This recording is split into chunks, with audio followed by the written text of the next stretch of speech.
ఏ పద్మ, ఏంటి ఈ రోజు చాలా నీరసంగా అనిపిస్తున్నావు? రోజు యాక్టివ్ ఉంటాడు కదా.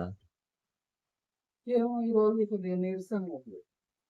మల్టీవిటమిన్స్ తీసుకోవచ్చు కదా, మినరల్స్ తీసుకోవచ్చు కదా, అమినో యాసిడ్స్ తీసుకోవచ్చు కదా. ఎన్నిసార్లు చెప్పింటా చెప్పు. నువ్వు తెచ్చిస్తే ఎందుకు తీసుకోను?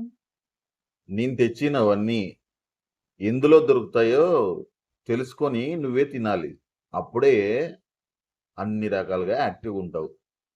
సర్లేండి. బరా అవన్నీ తెచ్చియచ్చు కదా.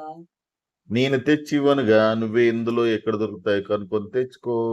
ఎక్కడ దొరుకుతాయో చెప్పండి, నేనే పోయి తెచ్చుకుంటా. ఓకే పద్మావతి, అలాగని అన్ని చెప్పేస్తారు.